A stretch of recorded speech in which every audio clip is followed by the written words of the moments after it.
Bien, buenas tardes y muchas gracias por acudir a la presentación de esta exposición, donde hemos tenido la oportunidad de ver los 19 paneles que han traído desde la Unión, que terminaron justo ayer esta exposición, y podemos ver pues diferentes aspectos sobre la minería durante los dos siglos, los siglos XIX y XX, y donde se destaca por la importancia y la evolución de esta histórica industria, pero sobre todo la evolución sobre los aspectos económicos, social y ambiental de la Sierra Minera. Yo quiero agradecer al grupo el grupo de la minería de la Universidad de Murcia, y en especial a Eva, a Ángel y también a Antonio, que viene de la Universidad de Alicante, que forma parte de ese grupo de historiadores y que han apostado por que esta exposición esté hoy aquí, dentro de la segunda semana de la memoria minera, y con la importancia que tiene también comprender el contexto de la minería de Mazarrón dentro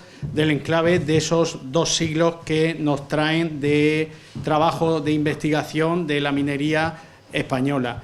Agradeceros una vez más el apostar por Mazarrón y traer esta exposición aquí. Este es el comienzo de, creo que, bastantes trabajos que vamos a hacer de aquí en un futuro, aquí en el municipio, y agradeceros a todos la asistencia e invitaros a los demás actos que vamos a tener el próximo, que es muy interesante. Lo tendremos el próximo sábado en la Casa de Cultura a partir de las 7 de la tarde, que vamos a tener una jornada trovera con un coloquio al cual os invito a todos para seguir viviendo muy de cerca esta Semana de la Memoria Minera, que pone en valor la historia de nuestra minería, pero también un especial recuerdo a todos esos mineros de nuestro municipio que se dejaron, muchos de ellos, la vida en ese arduo trabajo, y a los que ellos nos sumamos en este recuerdo, en esta Semana de la Memoria, y sobre todo en la riqueza y en la importancia que tuvo esta industria en nuestro municipio. Sin más, dejo la palabra a Ángel o Eva, no sé cuál de los dos primero, y que disfrutéis de este coloquio también que viene sobre esta exposición. Muchísimas gracias.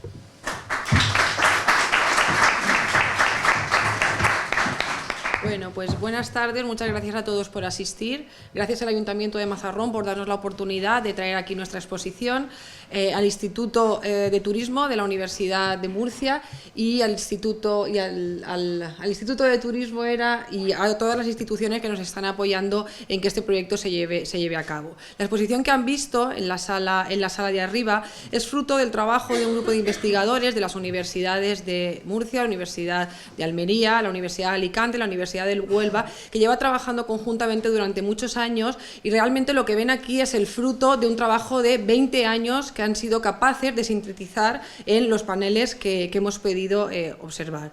Además, la exposición es fruto del trabajo del proyecto de transferencia, un proyecto de prueba de concepto concedido por el Ministerio a nuestro grupo de investigación, en el que uno de los objetivos principales era hacer llegar a la sociedad los hallazgos que teníamos y que habíamos llevado a cabo en nuestros procesos investigadores. Hemos intentado que la exposición sea lo más divulgativa posible, hemos intentado abordar una multitud de diferentes aspectos que esperemos que satisfaga, ¿no?, sus inquietudes intelectuales y que les guste.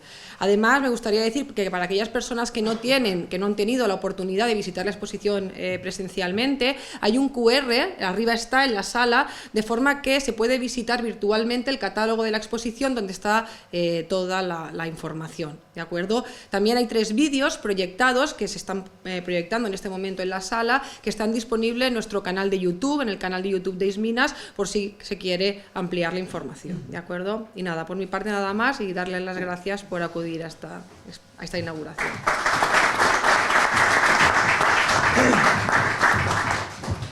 Bueno, igualmente dar las gracias al Ayuntamiento de Mazarrón, en la persona de Jorge, que es su concejal de Cultura, Jorge Durán, y también no quiero dejar la ocasión de dar un agradecimiento muy fuerte del Grupo Isminas a Juan Sánchez Calventus, que es antiguo técnico de la concejalía, que gracias a él pues fue con quien iniciamos todas las conversaciones para llegar a este punto, ¿no? Los trabajos al final llegan a su puerto y eso dice que la gente lo hace bien, ¿no? Agradeceros también vuestra presencia, y ya ha dicho Eva que este proyecto forma parte de 30 años de investigación de 3 grupos coordinados del Ministerio. Bueno, somos todos profesores de universidad, somos especialistas en muchos temas distintos, son grupos interdisciplinares, hay ingenieros de minas, economistas, historiadores, también técnicos de salud, investigadores de las ciencias de la salud, es decir, un conglomerado de más de 50 investigadores que durante 30 años hemos estado trabajando y seguimos trabajando sobre la minería en nuestro país y más concretamente la minería del sureste, ¿no? En esas investigaciones, pues en el recorrido de todos estos años tenemos un sinfín de publicaciones en revistas científicas, libros de todo tipo, donde hemos ido plasmando estos conocimientos a un nivel científico, ¿no? Académico. Lo que hemos presentado aquí es en un proyecto que el Ministerio de Ciencia dijo, bueno, es hora que lo que investigan los universitarios no se quede solo para la ciencia, sino que se divulgue también a la gente y que la gente conozca lo que se hace de investigación. Y este es un proyecto que financió el Ministerio para que pusiésemos en común. Que no solamente en la exposición, es que hay vídeos, hay un montón de actividades que hemos ido realizando. También estamos introducidos en el campo del turismo cultural y más concretamente en el turismo ligado al patrimonio industrial minero. Consideramos que en una zona como la nuestra, todos los restos industriales mineros que han quedado, que están en La Unión, que están en Cartagena, que están en Mazarrón, que están en Águila, que están incluso en Lorca con la minería del azufre, constituyen un patrimonio muy sugerente y con capacidad de poner en explotación turística, ponerlo en valor turístico. Eso genera empleo y eso genera también riqueza local si se hace bien. De hecho, en nuestro país existen multitud de experiencias de puesta en marcha turística de explotaciones, antiguas explotaciones mineras, cotos mineros, etcétera, etcétera. Y algunos con unos resultados turísticos extraordinarios. No solamente en nuestra región, sino también fuera, en Europa, hay algunos de estos, como puede ser en Polonia, las minas de sal, que reciben miles y miles de turistas. Aquí tenéis un patrimonio extraordinariamente rico, que también es susceptible de ponerse en valor y ponerse en valor turístico y poder ponerlo al servicio de la ciudadanía y tener visitantes, tener también lo que se llama generación de riqueza local, ¿no? Ese es el contenido general que le hemos dado. Y hay muchas instituciones, no solamente los 3 grupos de investigación coordinados de Alicante, Murcia y Almería, sino que también está, pues como ha dicho Eva, la Cátedra de Innovación Turística de la Universidad de Murcia, el Instituto de Turismo de la región, que también se une a esta iniciativa y que estuvo también patrocinando el encuentro que tuvimos en Águila hace muy poco, hablando de promoción turística ligada a la minería.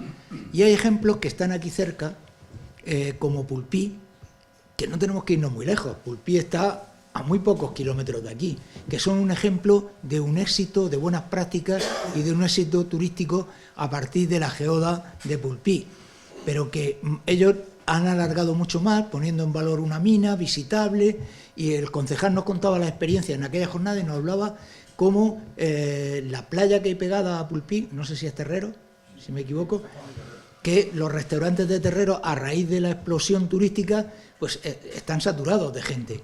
Es decir, que el turismo produce una concatenación de fenómenos que al final genera riqueza, ¿no?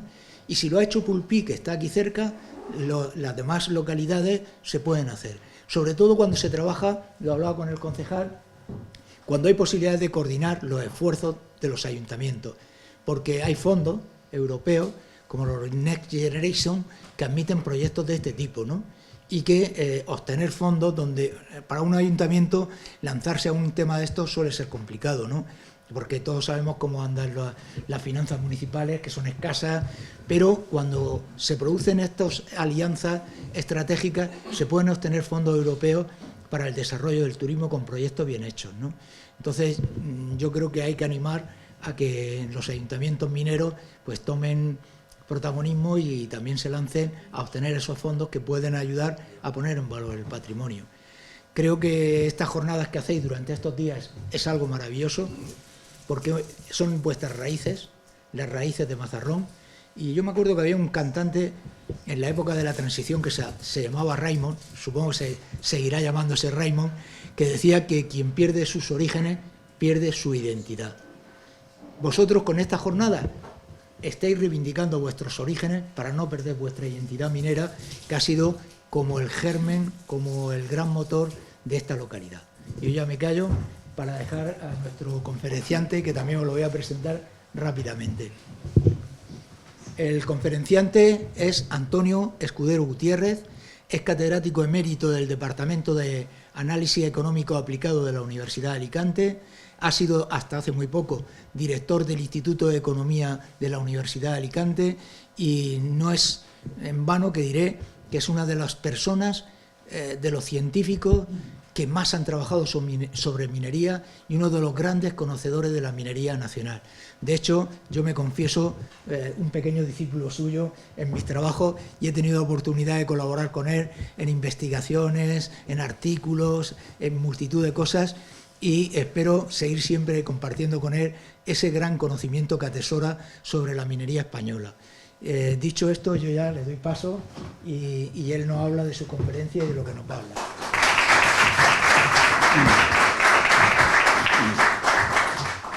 Antonio, vamos a ver esto. ¿Puedo coger sobre el ordenador? Este teléfono... Sí. He pensado paso por arriba y así le pasamos y ya está.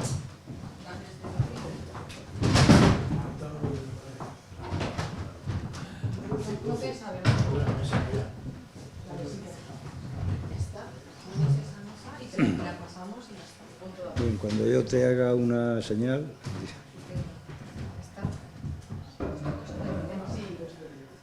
Bien, pues lo primero que debo hacer es agradecer a mi amigo Ángel Pascual Martínez Soto las amables palabras con las que me ha presentado. Han sido palabras halagadoras, porque un deber de los amigos es halagar a los amigos. Miren ustedes, yo empecé a dar clase con 22 años y tengo 74. De manera que mis 52 años de docencia me han enseñado que una clase en la universidad no puede durar más de 45 minutos y una conferencia de divulgación no puede durar más de media hora, porque en ese caso, en su defecto, el auditorio experimenta rendimientos decrecientes, es decir, se aburre. Si a eso se une el hecho de que con los años padezco incontinencia verbal, he decidido no hablar más de media hora. Amenazo con no hablar más de media hora y para ello he redactado un texto al que me voy a ceñir junto con el PowerPoint. Puede que haga alguna que otra digresión, pero insisto, no padezcan ustedes que enseguida volveré al hilo conductor y, como digo, no amenazo con hablar más de media hora. Bien. Verán que el título de la conferencia es una síntesis de la historia de la minería del plomo murciana y tiene dos grandes partes. La primera es la expansión y la decadencia de la minería murciana del plomo, siglos XIX y XX, y la segunda es el nivel de vida de los mineros murcianos entre 1870 y 1913. En la región de Murcia se sitúan las sierras de Cartagena y Mazarrón, con yacimientos de plomo, hierro, zinc. Estos minerales se explotaron en la antigüedad, pero fue durante la Revolución Industrial cuando comenzó el laboreo a gran escala. La producción más importante en cantidad y en valor fue la del plomo, por lo que voy a centrarme en ella. El plomo es la línea más elevada que ven ustedes en el diagrama. La expansión del plomo murciano se inició en la década de 1840 y tuvo tres condiciones previas: elevada demanda externa, ventajas naturales del criadero y marco legal adecuado. La demanda internacional de plomo experimentó un gran crecimiento durante la Revolución Industrial porque se empleaba para cañerías de gas y agua, fundición de cobre y plata y fabricación de municiones, vidrio y pintura. Entre fines del siglo XVIII y la década de 1830, Gran Bretaña fue la principal productora, seguida de Alemania, pero el progresivo agotamiento de los yacimientos ingleses de los Peninos y de la región alemana de Harz hizo que comenzaran a explotarse los de Almería y algo más tarde los de Murcia, porque contenían abundantes reservas y estaban cerca del mar. A esas ventajas naturales se sumó una legislación que terminó con el monopolio real de la producción y consumo de plomo, permitiendo que empresas españolas y extranjeras pudieran extraerlo del subsuelo, llevando el mineral a fundiciones donde se transformaba en barras llamadas galápagos, que eran exportados. Merece la pena destacar que para fomentar el acceso a las minas de un gran número de productores, la Ley Minera de 1825 estableció concesiones muy pequeñas, prohibiendo registrar más de dos a una misma persona o sociedad. Las leyes mineras de 1849, 1859 y 1868 permitieron registrar grandes o pequeñas concesiones, pero la inmensa mayoría del subsuelo de Murcia ya estaba en manos de un elevado número de minifundistas. Mediando las condiciones previas que he citado, el despegue de la producción de plomo se debió a tres causas: las inversiones llevadas a cabo por pequeñas sociedades mineras y por algunos empresarios que montaron fundiciones, el abaratamiento de los fletes y la abundante mano de obra. El minifundismo y la existencia de yacimientos superficiales fáciles de laborear explican que las minas fueron explotadas por multitud de pequeñas empresas, de pequeñas sociedades. El mineral se vendía luego a decenas de fundiciones, algunas instaladas en la ciudad de la Unión, próxima a la costa, y las otras en las bahías de Cartagena, Escombreras, Portmán y Mazarrón, porque aquí era más barato el carbón inglés necesario para fundir el mineral. El despegue también se vio favorecido por un abaratamiento de los fletes que facilitó colocar los galápagos murcianos a precios competitivos en Inglaterra y Marsella, principal centro redistribuidor al resto de Europa. Los precios del transporte marítimo descendieron porque surgieron rutas carboneras que redujeron sensiblemente la navegación en lastre, haciendo que los costes disminuyesen y ampliando la oferta de tonelaje. Carbón inglés hacia el Mediterráneo y con el flete de retorno, plomo murciano hacia Gran Bretaña. Al despegue también contribuyó una mano de obra abundante, ya que el agotamiento de los filones almerienses de Gádor y Almagrera hizo que emigraran hacia la Sierra de Cartagena miles de mineros andaluces, a los que luego se sumaron jornaleros agrícolas de la provincia de Murcia. Esta avalancha humana hacia ciudades como La Unión o Mazarrón, los bajos salarios y las malas condiciones laborales provocaron un deterioro del nivel de vida de los trabajadores, del que les hablaré más adelante. La historia del plomo murciano presenta tres etapas.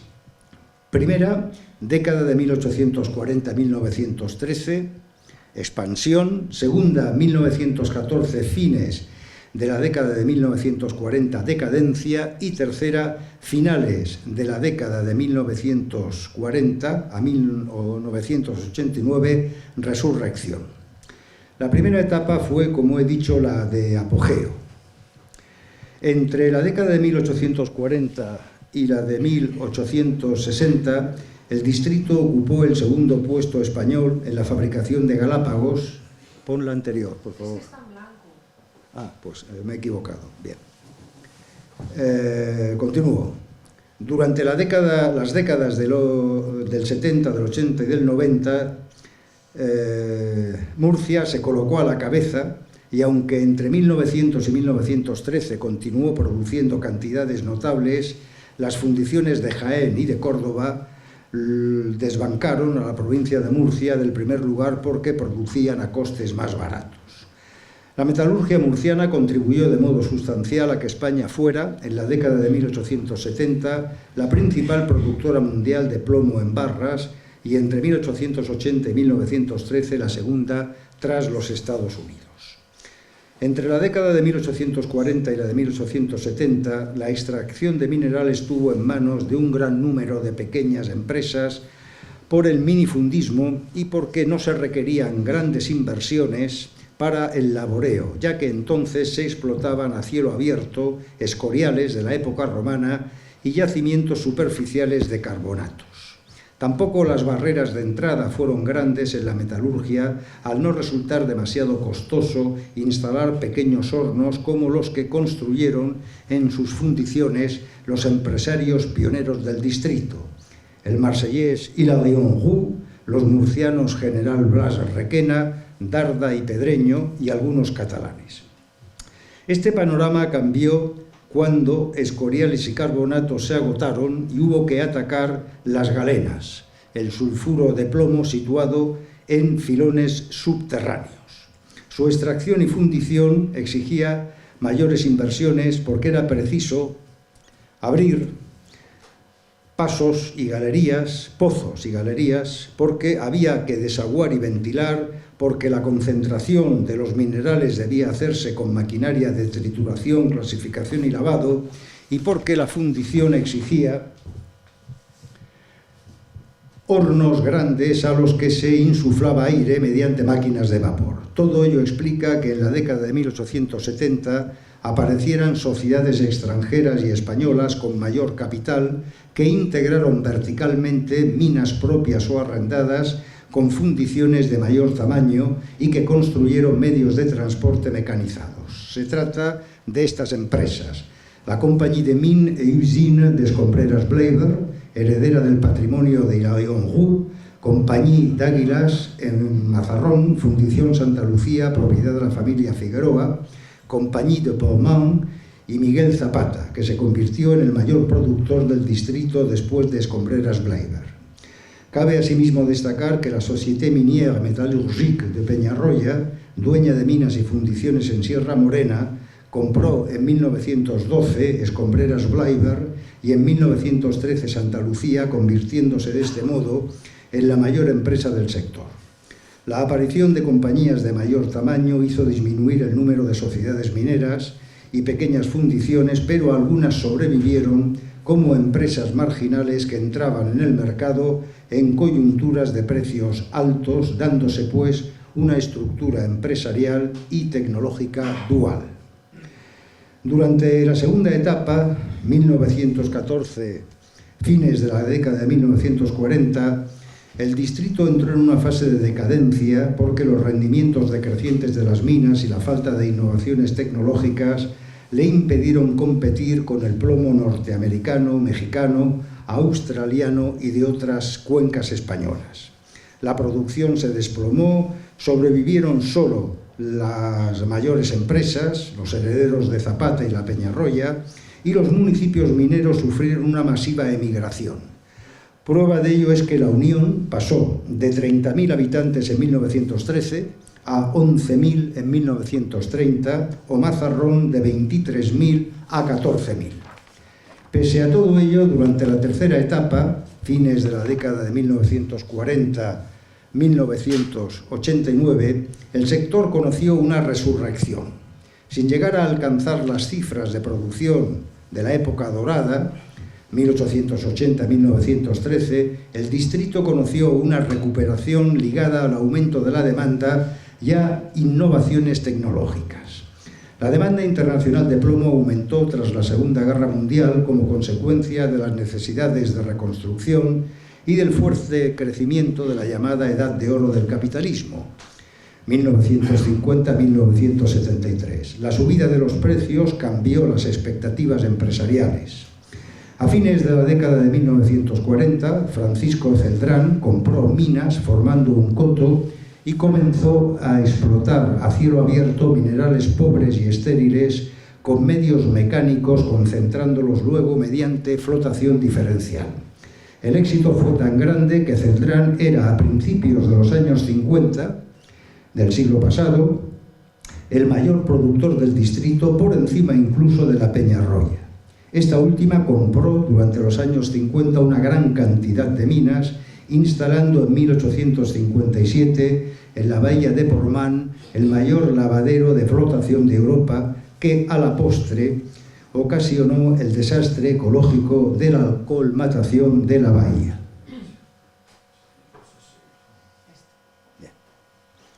Hasta aquí la síntesis sobre la expansión y decadencia de la minería del plomo murciana. Paso a la segunda parte de la charla. ¿Qué sucedió con el nivel de vida de los mineros murcianos durante la fase expansiva del sector? Antes de contestar a la pregunta es preciso plantear un tema complicado, el problema de la medición del bienestar. Miren ustedes, la mayoría de los trabajos publicados por economistas y por historiadores antes de la década de 1980 estimaba el nivel de vida mediante la renta por persona o los salarios. Este punto de vista se fundamentaba en la teoría económica neoclásica, que sostiene que el bienestar es utilidad y, siendo esta subjetiva, debe medirse mediante el ingreso monetario, ya que su perceptor escoge en el mercado según sus gustos y preferencias. En las décadas de 1970 y 1980 aparecieron las primeras críticas a este indicador. Nordhaus, Tobin, Samuelson, Myrdal o Morris, dos de ellos premios Nobel de Economía. Todas ellas argumentaban que el ingreso monetario no siempre capta componentes del bienestar como la esperanza de vida, la educación, las condiciones laborales, el tiempo de ocio disponible, los costes de la vida urbana o la degradación del medio ambiente.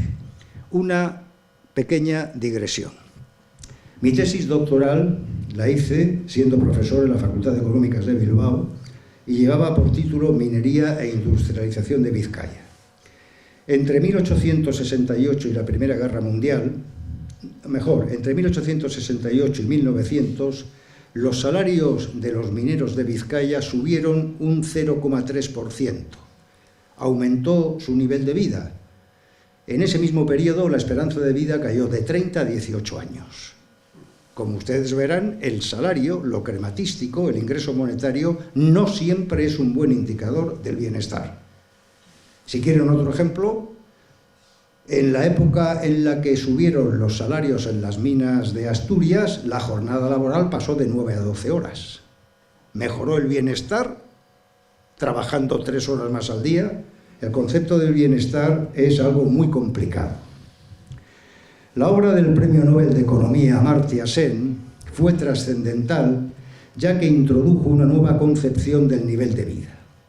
Miren, el ingreso monetario no es el bienestar, sino un medio para lograr determinados fines. Tener salud, satisfacer necesidades, escoger, disponer de tiempo de ocio, disfrutar de una larga vida. Son esos fines los que constituyen el nivel de vida y para alcanzarlos deben existir lo que Sen denominó derechos de acceso, que son la salud, la educación, el crédito y la libertad.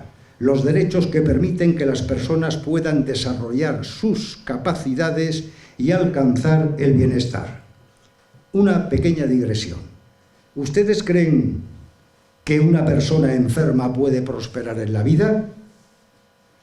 ¿Ustedes creen que un analfabeto, salvo que tenga las cualidades de Messi, puede progresar en la vida? ¿Creen ustedes que se puede progresar en la vida sin crédito, aunque no nos gusten los bancos? ¿Se puede progresar en la vida sin libertad? En 1975, viviendo todavía el general Franco, yo no pude opositar a catedrático de instituto porque salió una norma diciendo que quienes habían sido fichados por la policía en las luchas estudiantiles contra el franquismo pudieran ejercer la docencia. Yo me pregunto si se puede prosperar sin esos derechos de acceso. La salud, la educación, el crédito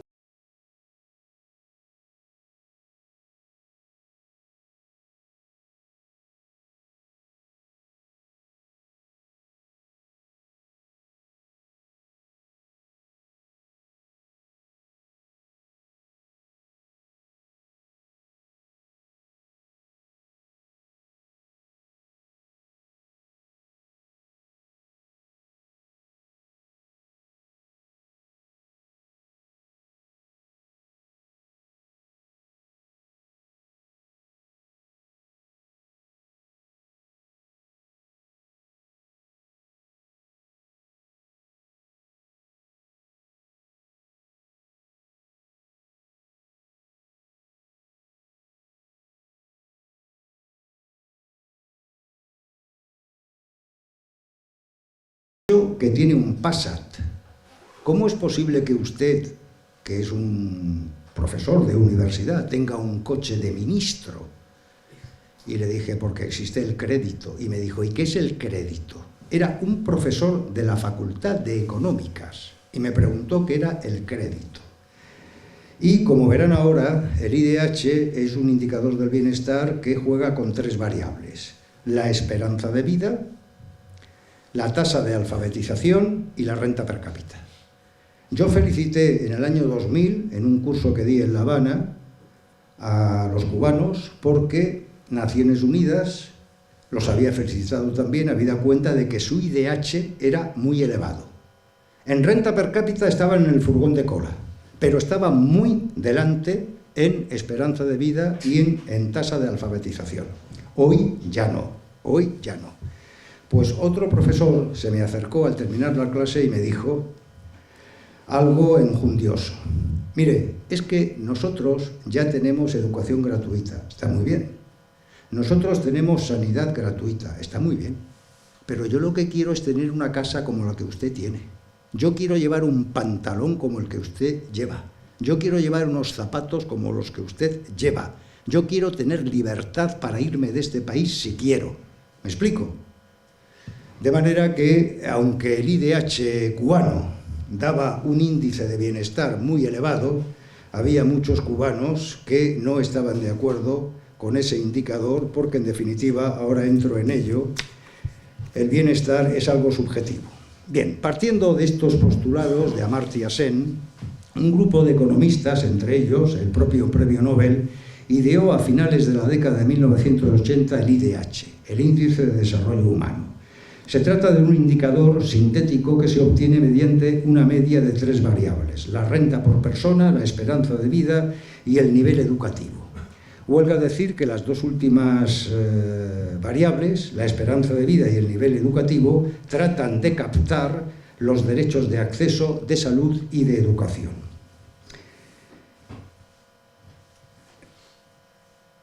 Sí.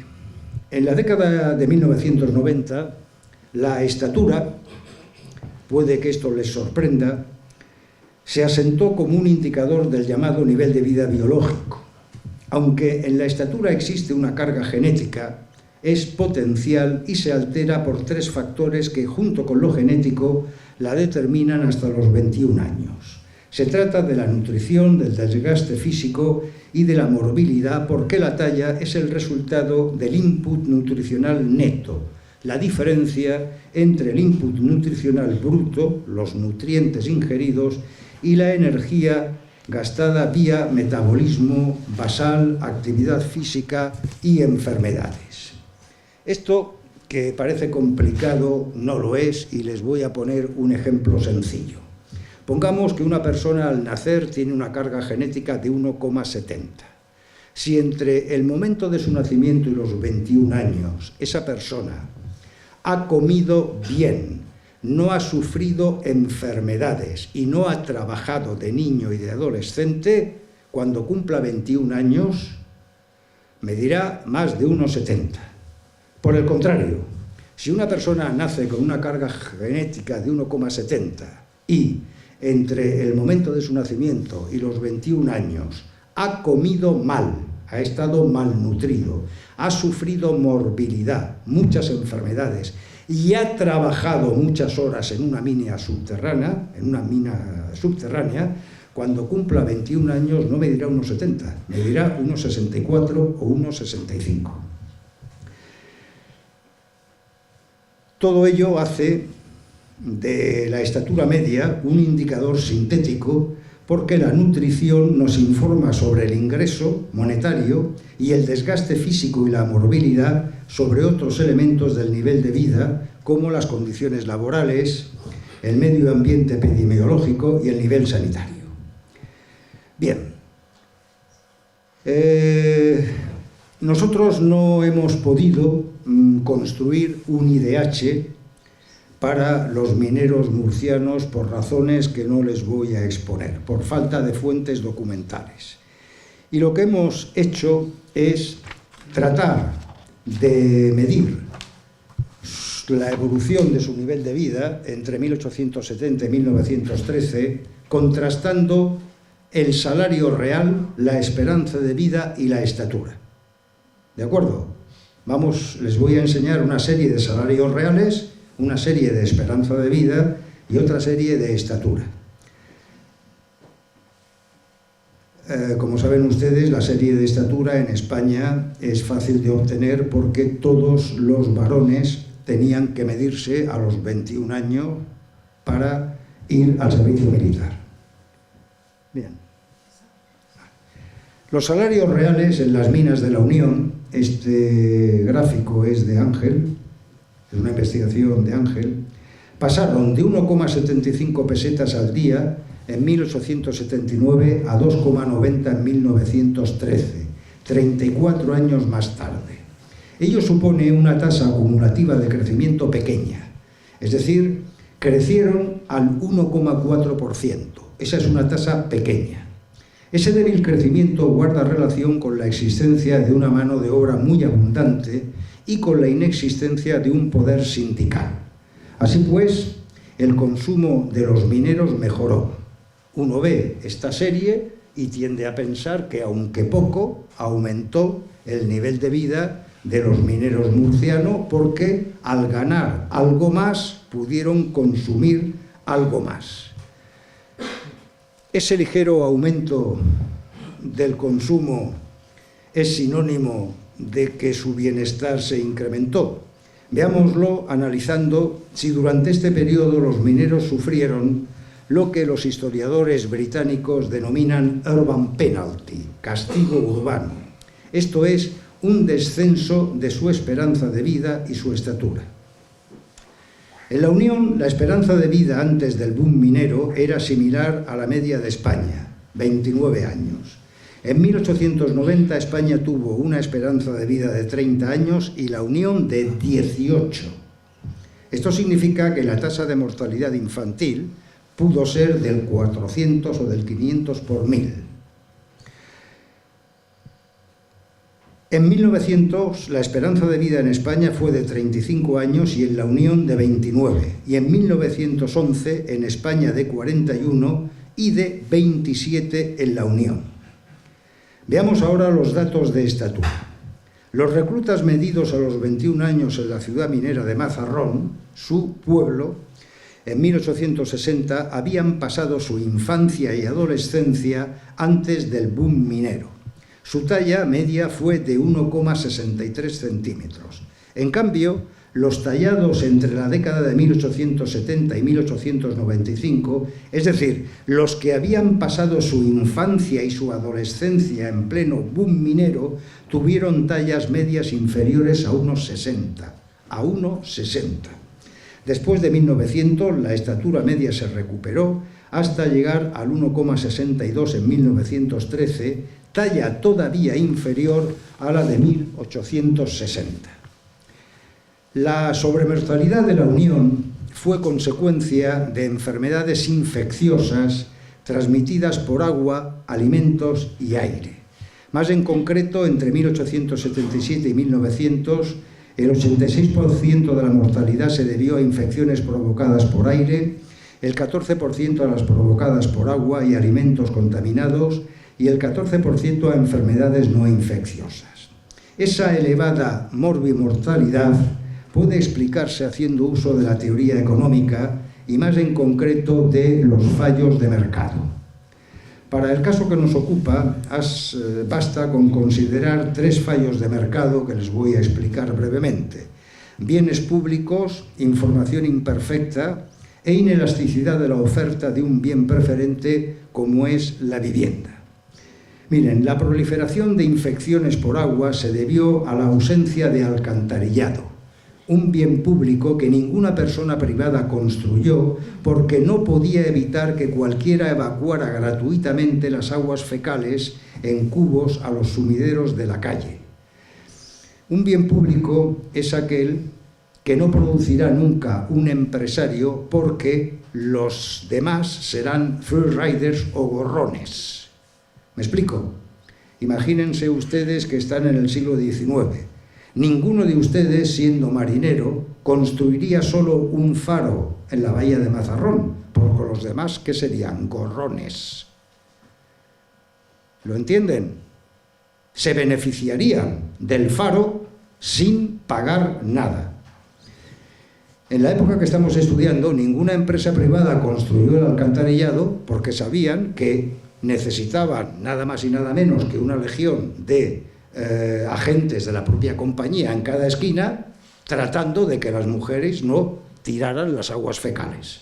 De manera que el alcantarillado, como es un bien público, lo tenía que construir ¿quién? El ayuntamiento. Nunca, nunca la iniciativa privada. Las infecciones transmitidas por alimentos se debieron a que los consumidores no podían reconocer los que estaban en mal estado, por la manipulación, las pésimas condiciones higiénicas de almacenes y tiendas y por la adulteración. Todos ustedes recordarán el episodio lamentable del aceite de colza. Unos canallas fueron por toda Castilla-La Mancha en el año 1982 vendiendo aceite de oliva muy barato. Las amas de casa compraban ese aceite de oliva que estaba adulterado porque no podían saber que estaba adulterado, porque había un fallo de mercado, que es la información imperfecta. ¿Me explico? Y ya saben que hubo miles de personas que quedaron inválidas como consecuencia de aquel crimen. Otras murieron.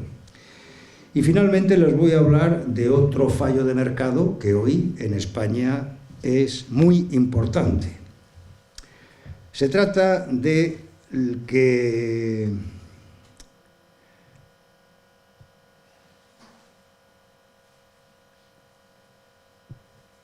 si a La Unión, si a Mazarrón, en un plazo de 8, 9 o 10 años llegan 14 o 15.000 personas y comienzan a vocear quiero una casa, es imposible que se construyan casas en tan poco tiempo.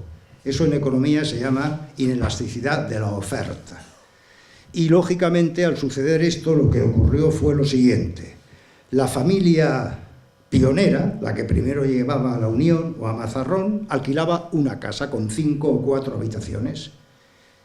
Allí se instalaba esa familia, por lo general 4 personas, y arrendaban, en régimen de pupilaje que se llamaba entonces, las otras 3 o 4 habitaciones a otras familias. Por consiguiente, en cada casa había 24 o 25 personas viviendo, y eso era un foco de infección por inhalación. Por inhalación. Otro fallo de mercado, la inelasticidad de la oferta. Bien, prueba de todo lo anterior, les voy a leer un testimonio del médico higienista de La Unión de 1883. ¿Crea usted firmemente que la clase médica que ejerce en esta zona minera no deja un instante de levantar su voz censurando el incalificable abandono en que se encuentran los pueblos mineros en todo aquello que con la higiene hace referencia? Llegados aquí en gran número, los obreros se ven obligados a vivir en viviendas que por hacinamiento, falta de luz, de aire y de desagües artificiales son pocilgas inhabitables y causa abonadísima para el precoz desarrollo de ciertos padecimientos. También el suelo está contaminado por los pozos negros, las calles sucias, secas y polvorientas, sin jardines, etc.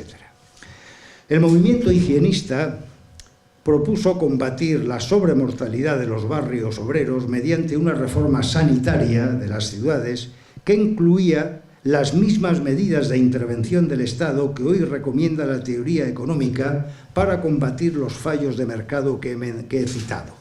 Alcantarillado, control bromatológico de alimentos y construcción por el Estado de casas baratas. Construcción por el Estado de casas baratas. Sin embargo, hasta 1893, los gobiernos liberales no permitieron a los ayuntamientos crear impuestos o pedir préstamos para acometer la reforma sanitaria. Miren ustedes, la reforma sanitaria en España no está bien estudiada. Sí que ha sido magníficamente analizada por los historiadores británicos. Y aquí tienen ustedes algo que se podría extrapolar a España si es ratificado por las fuentes documentales. Los gobiernos liberales británicos se opusieron a la reforma sanitaria que desde 1820 reivindicaron los higienistas, los médicos higienistas, primero, porque eran unos políticos liberales que criticaban el gasto público, ya que los impuestos detraían recursos invertibles en la agricultura, en el comercio, en la industria, y eran además unas personas cuya ética consideraba la sobremortalidad consecuencia natural de la indigencia y de los malos hábitos de los pobres. En segundo lugar, porque había un sufragio censitario, solamente votaban los ricos. Y en tercer lugar, porque hubo unos grupos de presión en las ciudades que se opusieron durante mucho tiempo a que se llevase a cabo la reforma sanitaria. Los grupos de presión que, en caso de haberse llevado a cabo, habrían salido, como salieron a la postre, mal parados. Los políticos conservadores, los contribuyentes, las compañías privadas de agua, las compañías privadas de basura, los carniceros, los tenderos, los aguadores, los dueños de mataderos, de tabernas e incluso algunos médicos y farmacéuticos. Bien, ¿qué sucedió en la Unión? Entre 1893 y 1913 su ayuntamiento, lo tienen ahí, gastó 271.000 pesetas en medidas preventivas de salud. ¿Eso fue mucho o fue poco? Linares, una ciudad de 30.000 habitantes y dedicada también a la metalurgia del plomo, invirtió durante ese periodo 1.115.000 pesetas, lo que contribuyó a que su esperanza de vida en 1913 fuera de 34 años y no de 27 como en la Unión. La enorme diferencia en las inversiones en salud pública se debió a razones políticas.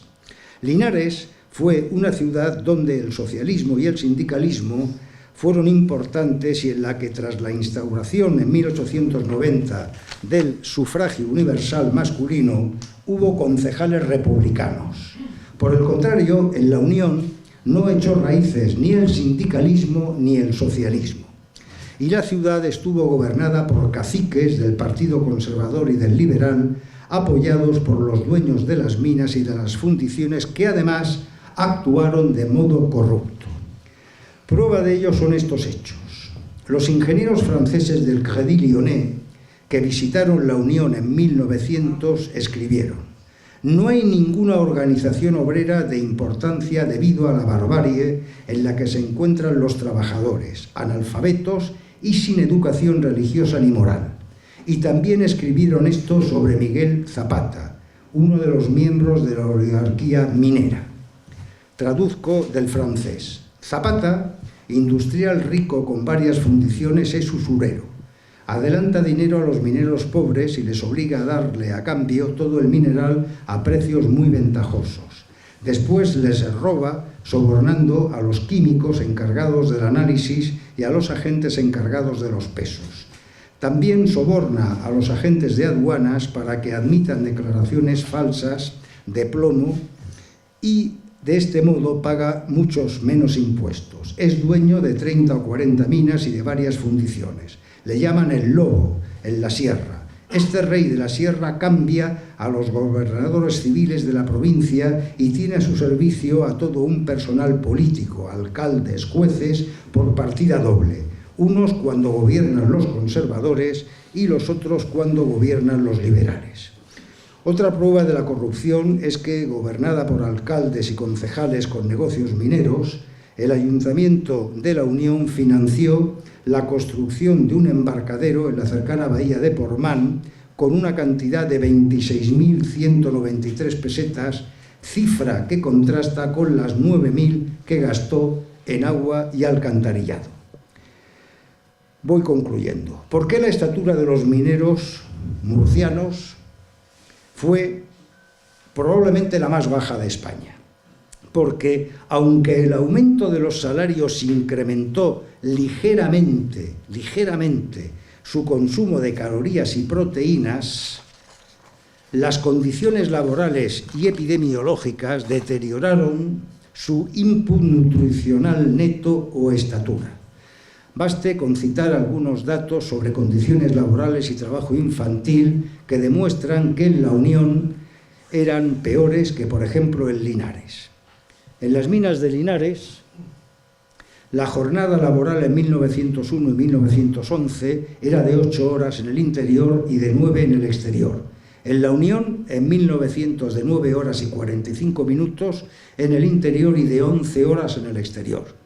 En 1911, de 9 horas en el interior y de 10-11 en el exterior. En cuanto al trabajo infantil, estos datos son contundentes. Entre la década de 1870 y 1890, el 30% de la mano de obra de la Sierra de Cartagena era menor de 14 años y en 1911 todavía el 26% de los mineros murcianos eran niños y adolescentes. Y concluyo. Miren ustedes, el nivel de vida de los trabajadores durante la Revolución Industrial ha dividido a los historiadores entre pesimistas y optimistas. Por lo general, los historiadores marxistas han sostenido que el bienestar de los trabajadores se deterioró por culpa del capitalismo, y los historiadores liberales que aumentó gracias al capitalismo. Tras una polémica que arrancó de la época de Marx y Engels, las investigaciones más recientes avalan el pesimismo, ya que el ligero aumento de los salarios y del consumo, el ligero aumento del salario y del consumo de los obreros de las ciudades no pudo compensar el deterioro de sus condiciones laborales, el padecer más enfermedades y el morir jóvenes. Esto es lo que también sucedió en el caso de los mineros murcianos. Tras la Revolución Industrial, los salarios reales y el consumo crecieron y también lo hicieron la estatura y la esperanza de vida. Este aumento del bienestar se debió sin duda al mercado, al capitalismo, mayor productividad y mayores salarios, pero también a las luchas políticas y sindicales que lograron que el Estado interviniera en economía o apareciera una legislación laboral. Parece razonable, por lo tanto, afirmar que el deterioro del nivel de vida durante la Revolución Industrial no se debió al capitalismo, sino a una determinada forma de capitalismo que hoy, desgraciadamente, está triunfando en los Estados Unidos. Muchas gracias por la atención que me han prestado.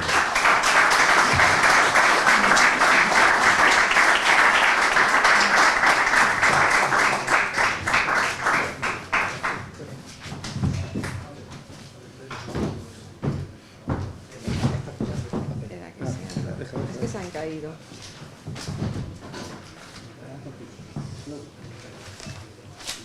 Nada. Iba poniéndolo y iba cayendo. Sí, ya es tarde, así que nos vamos. Pero si quieres No, prometí hablar media hora, no sé si he hablado 35 minutos. Estoy a su disposición por si me quieren hacer alguna pregunta, pero antes me permitirán que les diga que dentro de unos meses Ángel, José Joaquín García y yo vamos a publicar un artículo sobre la evolución del nivel de vida de los mineros aquí en Mazarrón, porque tenemos la serie de salarios reales, tenemos la reforma, hemos sacado del ayuntamiento hace un par de años los datos sobre reforma sanitaria y lo único que nos queda por hacer es algo costoso, que es calcular la esperanza de vida. De manera que cuando se publique ese trabajo yo hablaré con el concejal de Cultura y se lo pasaré por si estima oportuno que demos una conferencia, dado que esta que les he ofrecido, como han visto, se ha centrado fundamentalmente en ¿qué? En la Unión, que es porque ya hemos publicado esos datos sobre la Unión. Los hemos publicado sobre Linares, sobre Bilbao, sobre Alcoy, pero todavía no hemos terminado la investigación sobre Mazarrón. Si tienen alguna pregunta que hacerme, estoy a su disposición, y si no, les dejo libres para que vayan a ver al Barça o al Valencia, según sean ustedes culés o no sean culés.